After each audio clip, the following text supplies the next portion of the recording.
If you're starting to learn to draw and you're a little bit disappointed with the progress that you've made, particularly if you look at other people you might know who have just started and they seem to be traveling faster, further than you are, then this video is, I think, going to be very helpful and I certainly hope encouraging for you. Let's say I started drawing course on day one of my starting to learn to draw with, say, 3 friends. None of us have any experience in drawing before, but we all found out that we were thinking of starting to learn to draw, so we decided we'd all start together and go on this journey. Now we have the same number of classes, we have the same teacher, we hear the same teaching, we have the same exercises to do, but I can't help but notice that they all seem to be, to different degrees, progressing faster than I am. And after a little while, I start to feel discouraged, thinking, do they have something I don't have? Perhaps I'm just not really talented. Is it really worth my continuing? Because I don't seem to be able to do it in the way that they can. But what may be surprising to hear is that the 4 of us could start on the same day, hearing and doing all the same things, and yet some of those 3 friends actually started to learn to draw before that first lesson. Unbeknownst to them, or to me for that matter, they started learning to draw way before I did, maybe years and years before I did. Which means that on day one, it was day one for me, but it wasn't day one for them in the same way. Let me explain how this happens. I think it's really important to understand how this happens.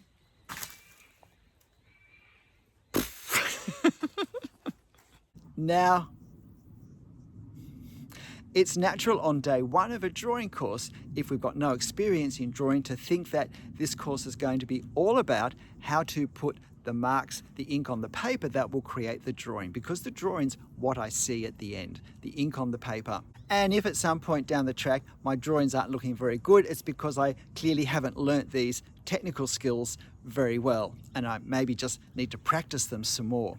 But I would maintain there are 3 broad areas to consider when we're learning to draw, that, if you like, contribute to how our drawings look at the end. And this 3rd area, the technical skills, is the 3rd area, and I make it 3rd because it actually flows from the other 2. And the first of these is the way we think, the way we conceptualize things, the way we consider different possibilities, the way we translate things from one form into another, the ways we work out the order in which we're going to do things, our skill at analysis. All of these things are very important when we draw. Now, when my 3 friends and I get together on day one, we may not have learned anything about thinking for drawing specifically, but we've all developed ways of thinking from different places. Our DNA, our family environment, the schooling that we had, the way we felt about our schooling and what it brought out of us, maybe even exposure that we've had to the art world.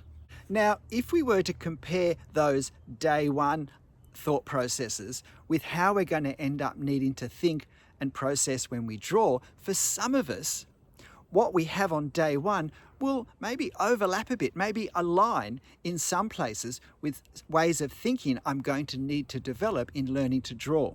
For others, it may be the opposite, that in fact, I'm going to have to unlearn some ways of thinking which now come naturally to me, but are going to lead me into unhelpful directions that may end up being dead-end streets that I have to reverse back up.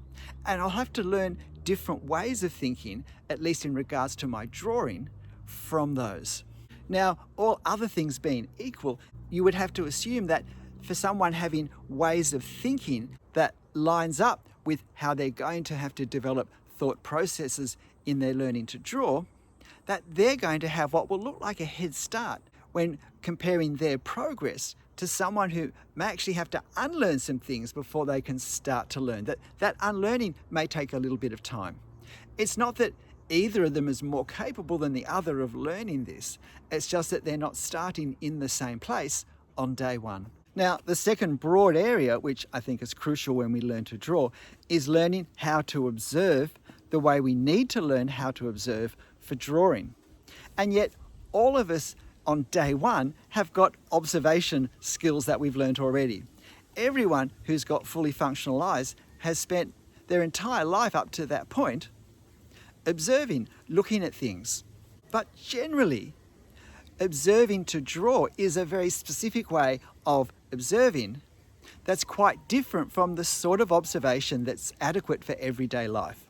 There's a big difference between looking out for buses on the road so that they don't run us over when we cross, and observing a bus in order to draw it.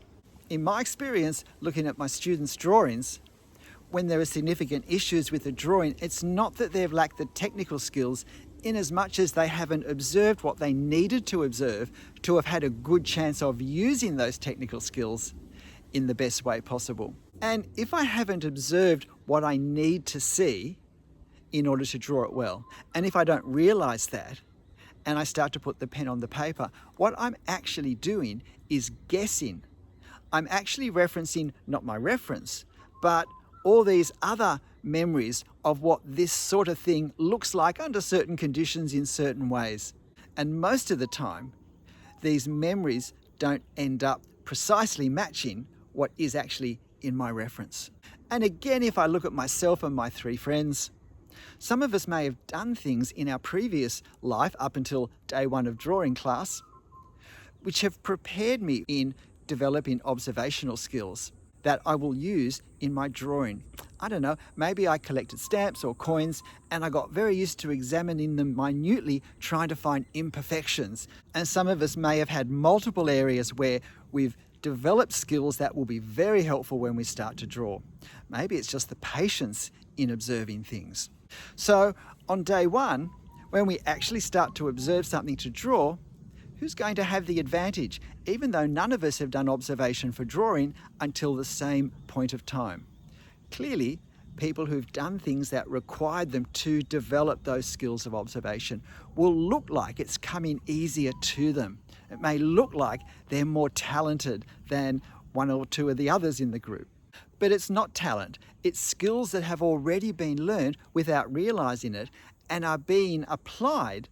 But because these skills are well developed, we take their application for granted. We're not having to grunt and groan and try and dig deep and find the skill. It's actually become quite a natural way we engage with life when we need to.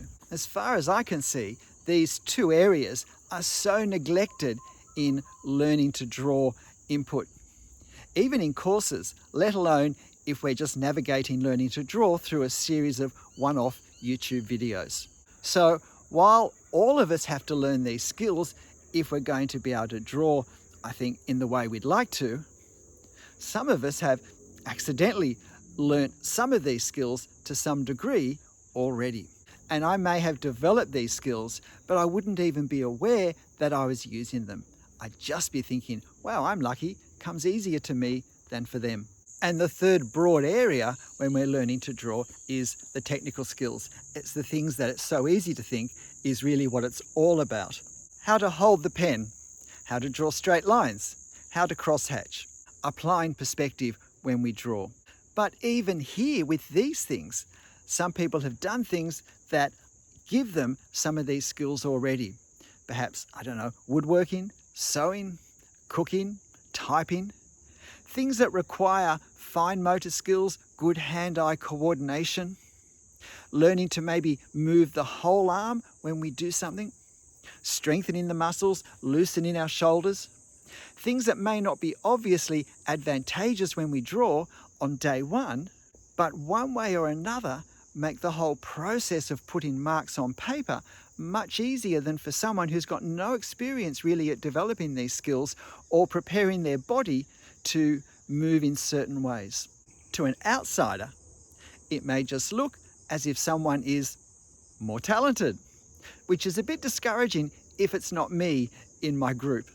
So now, let's imagine that one of these other three people I've started this course with, that for them, their thought processes, their ways of thinking, the way they analyze things, the way they structure things in their head and come to decisions, the way they observe, their ability to observe intently and to see various relationship between various things that they're observing in a very precise way, and their hand-eye coordination and fine motor skills have all been well developed.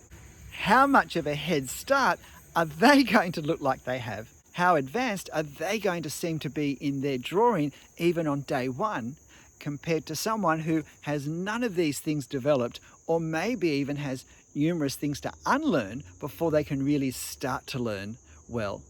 I hope this is clear. It's day one of our learning to draw.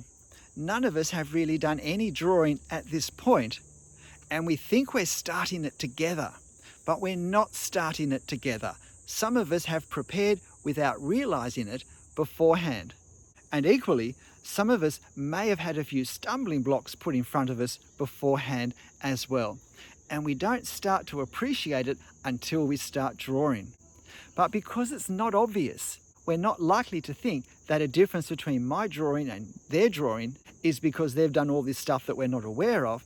I'm far more likely to think, oh gosh, it's just so easy for them. They're so lucky, they must be so talented. I can't be talented at all. Perhaps I shouldn't even bother. And to become very frustrated and discouraged, and maybe even to think there's no point me going on, when in fact something in me really did want to draw, because that's why I started the course. In my own experience, I haven't been drawing, not seriously, for really very long at all. But I was so aware when I started that I had a lot of benefit from the fact that I painted in oils for 10 years before I started to draw. And if we think back to the first point, ways we think and process and analyze, that at some point I realized that the fact that I trained as a high school English teacher meant that I learned how we learn, so that we could use that when we taught, I suppose. But that in my own learning to draw, that I was actually drawing on a lot of the how we learn anything process that I learned way back in university. And I'm aware for so much of the time what an advantage that was for me personally. We all know it's not helpful to compare ourselves with others. We've all heard comparison is the thief of joy, but it's still so easy to do. And if I were doing a course with three mates, it would be very easy to look at their drawings and look at my drawings and not appreciating they had a lot of prior learning and experience and understanding that I didn't have, even though they weren't aware of it. It would be easy for me to get discouraged, even embarrassed, and wonder whether I'll just stop. I could easily think there's something wrong with my ability to learn, whereas my ability to learn may actually be quite advanced for someone who really did know nothing on day one or had to unlearn some things to actually start. Learning to learn is a skill that's very useful in learning to do anything, and that includes learning to draw. In the end, on day one of learning to draw, whether that's a day we're aware of or it's something that just happened unexpectedly and unremembered, we each start where we start for the reasons that we have. It just is. So let's stop worrying about, am I good enough? Do I have enough talent? Should I be improving faster? Is there something in me that means I can't draw? Whatever. And certainly let's stop comparing ourselves to others where we have no idea what they may have already done that starts them well in advance to where I start. It's more complex than perhaps we think.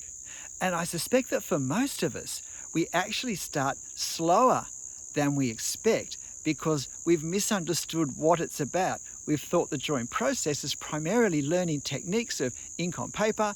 We watch videos on how to crosshatch, on value, on composition, and we think that if we learn these skills in isolated lessons, then we'll have everything that we need when we draw.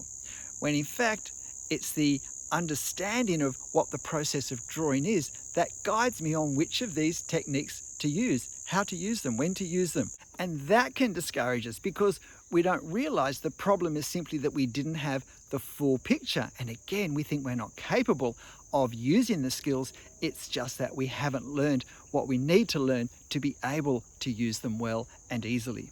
But wherever each of us starts, whether it's day 1 or day 50, we can all learn and we can all improve.